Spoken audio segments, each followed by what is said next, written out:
আসসালামু আলাইকুম সবাইকে। আচ্ছা, আজকে আমরা যে বিষয়টা জানবো সেটা হচ্ছে গ্লুকোজের ডি এবং এল সমানতা। এই দুটো বিষয় আসলে কি?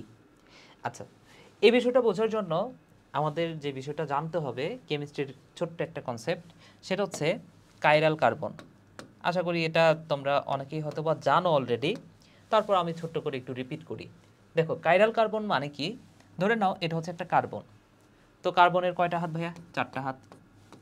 এবং একটা হাতে আছে ধরে নাও হাইড্রোজেন, একটা হাতে আমি দিলাম COOH, একটা হাতে দিলাম H2N এবং আরেকটা হাতে হচ্ছে আর মূলক। তাহলে দেখো তো ভাইয়া, এইখানে এই কার্বনটা, এই যে এই কার্বনটা, এই কার্বনটার 4টা হাত, 4টা হাতে 4টা আলাদা আলাদা মৌলক আছে না, বা কার্যকরী মূলক আছে না? 4টা আলাদা আলাদা কার্যকরী মূলক আছে, কোনোটার সাথে কিন্তু কোনোটার মিল নাই, তাই না? সো এই ধরনের কার্বনকে আমরা বলতে পারি কাইরাল কার্বন। বুঝতে পেরেছো? অর্থাৎ যেখানে 4টা হাতে 4টা আলাদা জিনিস থাকে। আচ্ছা, এখানে আমি আর না দিয়ে এখানে আমি দিয়ে দিলাম CH3। তাহলে দেখো তো ভাইয়া, এখানে 4টা হাতে 4টা আলাদা জিনিস আছে, এই বিষয়টাকে বলা হচ্ছে কাইরাল কার্বন। এবং কাইরাল কার্বনের ক্ষেত্রে একটা স্টার চিহ্ন দিয়ে সেই কার্বনটাকে প্রকাশ করা হয়।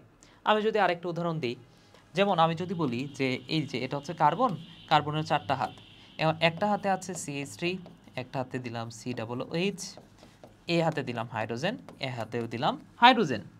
তাহলে দেখো তো ভাইয়া, এখানে কার্বন, এই কার্বনটার 4টা হাতে কি 4টা আলাদা জিনিস আছে? না, এখানে 2টা হাতেই আছে হাইড্রোজেন। তার মানে কি এটা হচ্ছে কাইরাল কার্বন? না, এটা হচ্ছে কাইরাল কার্বন, এটা কাইরাল কার্বন না। আশা করি বিষয়টা তোমাদের কাছে ক্লিয়ার। তাহলে বলো তো ভাইয়া, এখানে যে কার্বনটা সেটা কি কাইরাল কার্বন? অবশ্যই না। কেন না? কারণ এই কার্বনের 4টা হাতে একই জিনিস আছে, 4টা হাতে আলাদা জিনিস নাই। তার মানে কি এটাকে আমরা বলতে পারি কাইরাল কার্বন। আচ্ছা, এখন আমি যদি গ্লুকোজের ক্ষেত্রে দেখাই, গ্লুকোজের ক্ষেত্রে তোমরা যদি একটু খেয়াল করে দেখো, গ্লুকোজের ক্ষেত্রে আম, আমি গঠনটা একটু লিখি। CHO, তারপরে COH, এদিকে হচ্ছে H, COH, এদিকে হচ্ছে H, COH, H, COH, hydrogen, CH2OH। আচ্ছা, এবার আমি যদি বলি যে ভাইয়া, গ্লুকোজের কয়টা কাইরাল কার্বন আছে, এটা একটু খুঁজে বের করো তো ভাইয়া। দেখো, ফার্স্টে আসো একদম শেষ কার্বনটা।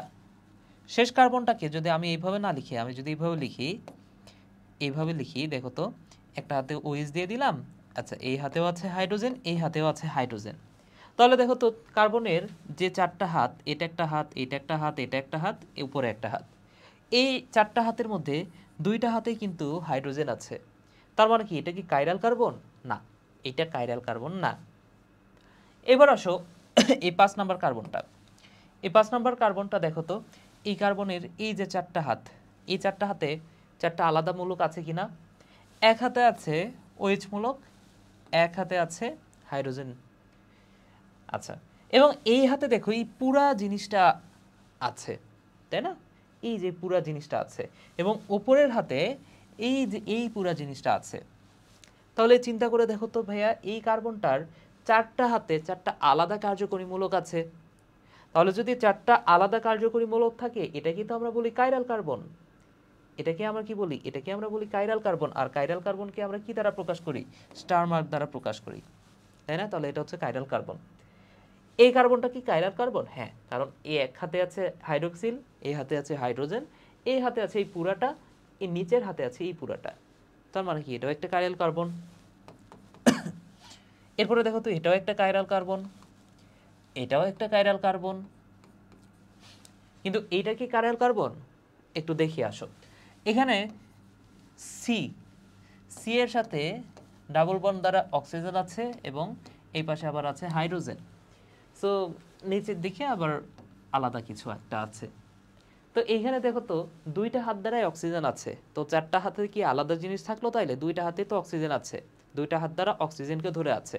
তার মানে কি এই 1 নাম্বার কার্বন এটাও কিন্তু কাইরাল কার্বন না। তাহলে কাইরাল কার্বন আমরা পাইলাম কয়টা বলো তো ভাইয়া? কাইরাল কার্বন আমরা পাইছি এখানে 4টা। এই যে 2 number carbon, 3 number carbon, 4 number carbon and 5 number carbon. এই 4টা কার্বনকে বলা হচ্ছে কাইরাল কার্বন। এবং কাইরাল কার্বন যদি 4টা হয়, এখান থেকে আরও ছোট্ট একটা বিষয় মনে রাখো, এটা তোমার বায়োলজিতে কোনো কাজে লাগবে না, কেমিস্ট্রির একটা বিষয়। তারপরে একটু মনে রাখো যে কাইরাল কার্বন সংখ্যা যেটা থাকবে সমাণু সংখ্যা হবে 2 টু দি পাওয়ার n। অর্থাৎ এখানে n মানে হচ্ছে কাইরাল কার্বন সংখ্যা, অর্থাৎ গ্লুকোজের ক্ষেত্রে সমাণু সংখ্যা কয়টা হবে? 2 টু দি পাওয়ার 4, অর্থাৎ 16টা। ঠিক আছে, যাই হোক, ওইটা আমাদের কোনো কাজে লাগবে না, এটা জাস্ট মনে রাখো, এটা হচ্ছে সমাণুর সংখ্যা বের করার একটা সূত্র। আচ্ছা, এইবার আসো আমাদের মেন পড়াতে, যে ডি কি আর এল কি। তো ডিএল বোঝার জন্য এই চিত্রতেই আমি থাকি। সেটা হচ্ছে এখানে দূরবর্তী অপ্রতিসম কার্বন, কাইরাল কার্বন মানে হচ্ছে অপ্রতিসম কার্বন, এই কথাটা মনে রাখো। কাইরাল কার্বন মানে হচ্ছে অপ্রতিসম কার্বন, অপ্রতিসম কার্বন। সো এখানে দূরবর্তী অপ্রতিসম কার্বন কোনটা? দেখো তো ভাই, এখান থেকে যদি আমরা গণনা শুরু করি, এটা হচ্ছে 1 নাম্বার, 2 নাম্বার, 3 নাম্বার, 4 নাম্বার, এটা হচ্ছে 5 নাম্বার এবং লাস্ট ওয়ান 6 নাম্বার।